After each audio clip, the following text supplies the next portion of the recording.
Salve, salve meu povo, professor Diogo Xavier na área para uma aula de Sociologia para o concurso da Guarda Municipal de Santa Rita.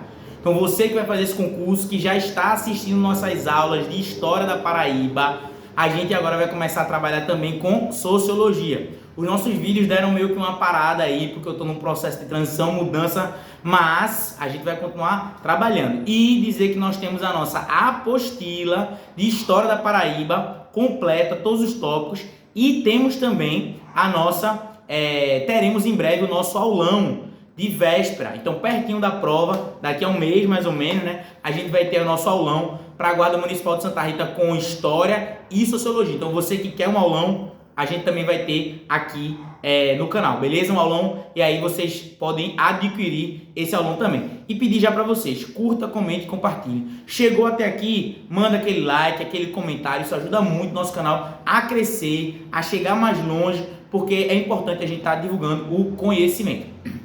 Beleza? Então, vamos nessa. O primeiro tópico de vocês é reivindicações populares e urbanas. Então, primeiramente, vamos entender o que a banca cobra quando ela quer sociologia. Ela quer que você tenha uma compreensão de mundo. Então, você tem que analisar o contexto urbano. A sociologia, inclusive, ela é uma ciência recente, que a gente chama. Ela surge ali a partir da Revolução Industrial, ali mais ou menos no século XVIII, XIX.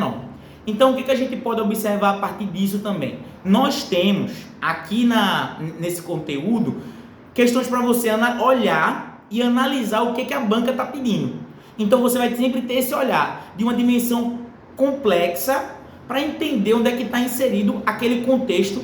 E no caso do que a gente vai trabalhar hoje, sobre as reivindicações, que são o quê? Revoltas, protestos, como é que a população reage, tudo isso está aí colocado. Beleza? Então, é assim que a gente consegue observar esse processo aí do que está sendo colocado na Paraíba, beleza? Então vamos lá. E quando ele fala reivindicações populares urbanas, é porque a gente obviamente também tem reivindicações rurais, isso é óbvio, e desde há muito tempo. Então, quando ele fala isso, ele está falando ali, vamos dizer, desde o século XVI, a gente já pode falar de revoltas indígenas, por exemplo, não é o que ele quer. Ele quer revoltas urbanas. E quando é que a gente começa a ter uma grande população urbana? Século XIX. É quando aumenta a população urbana. Então, as pessoas começam a morar nas cidades, as cidades começam a crescer. Você começa a ter um processo de êxodo rural, que vai se intensificar lá no século XX, mas no século XIX você já começa a ter muita gente morando nas grandes cidades, que começa a se desenvolver. Então, isso é um processo que, se eu começo a ter muita gente morando na cidade, eu também vou ter reivindicações urbanas.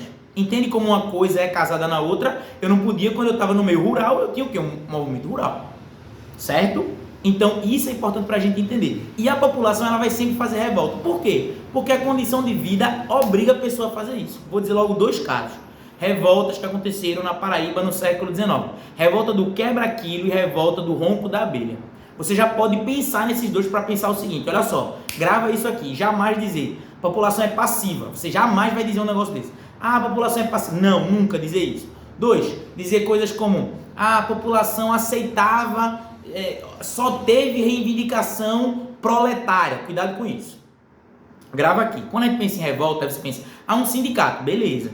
Tem revolta no sindicato? Tem, organização, tudo. Mas só tem lá? Não. Aí é que eu quero que você se ligue. Então, se cair na sua prova, só houve revolta na Paraíba a partir do século XIX, a partir do século XX, falso. As revoltas operárias que aconteceram no Brasil, as revoltas populares do Brasil estão sempre associadas aos sindicatos, falso. São sempre organizadas, falso. A revolta do quebra-quilo, revolta do ronco da abelha, não são revoltas organizadas, por exemplo. Então o povo sai à rua para protestar. No quebra-quilo, o povo sai à rua para protestar contra o sistema de pesos e medidas. No ronco da abelha, a população sai por conta de melhoria de condição de vida.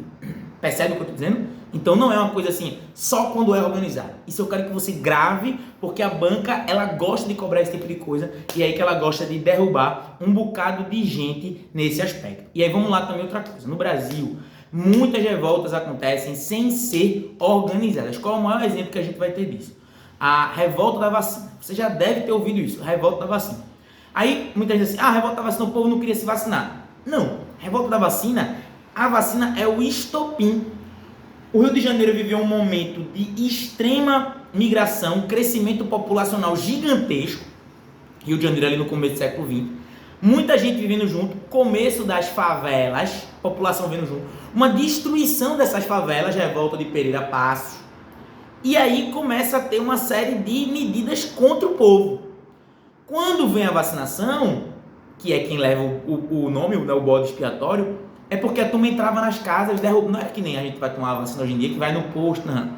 O cara ia com a polícia, derrubava a porta da barraca da favela e vacinava as pessoas à força. Aí, meu amigo, aí começou uma revolta que tinha como pano de fundo a vacina, ou teve como estopinha, a gente pode usar o exemplo, a gota d'água. Na verdade, essa questão que a gente pode utilizar aí nesse momento, que foi isso, mas por questões de moradia, por questões de vida, por melhoria de vida da população. É isso que eu quero que você lembre como o grande exemplo de modificações populares que existiram no Brasil a partir do século XX já, e na Paraíba a gente pode falar muito bem do século XIX.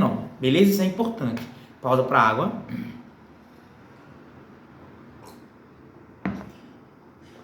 E para dizer que você tem duas formas de ajudar o nosso canal a crescer. A primeira, curta, comente e compartilhe. De graça aí. Aquele grupo do pessoal que está fazendo guarda de Santa Rita, manda no WhatsApp do povo, olha, o vídeo do professor, esse vídeo é massa. Isso ajuda muito. Deixar um comentário aqui embaixo.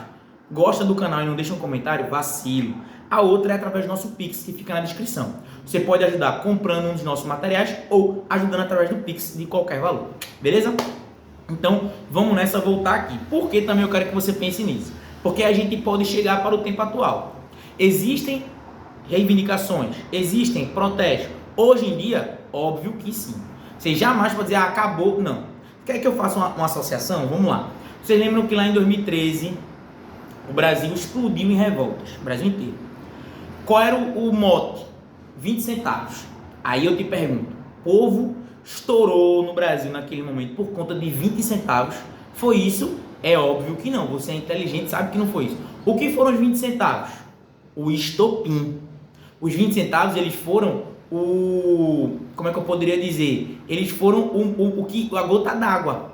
Mas a população queria saúde, educação, um monte de coisa, associou que estava em período de Copa do Mundo no Brasil. Tudo isso aconteceu naquele período. Então, assim, o que a gente pode dizer hoje em dia é, existem em grande quantidade revoltas urbanas. Aí vamos lá, primeiro. Hoje em dia você tem muitas revoltas organizadas. Sindicatos, ONGs, associações, várias coisas que fazem a manifestação. Então, por exemplo, você tem uma passeata dos, pode colocar qualquer exemplo, sabe? Dos garis da prefeitura tal por melhoria de salário. Isso é uma revolta organizada, urbana, perfeito. Agora, faltou um ônibus, às vezes acontece isso, né? Faltou um ônibus, a população foi, queimou, tocou fogo na pista. Também é uma revolta urbana. Então, o que eu quero que você entenda? Que não precisa ser organizado. E o povo, ele está o tempo todo fazendo algum tipo de manifestação. Ele está o tempo todo fazendo alguma forma de protesto para algo que movimente ele. E aí, por exemplo, para a gente pensar a questão do transporte público de qualidade. Porque hoje em dia, aí vamos associar com o tempo atual, todos nós precisamos de mobilidade urbana. Na verdade, isso é um dilema das grandes cidades.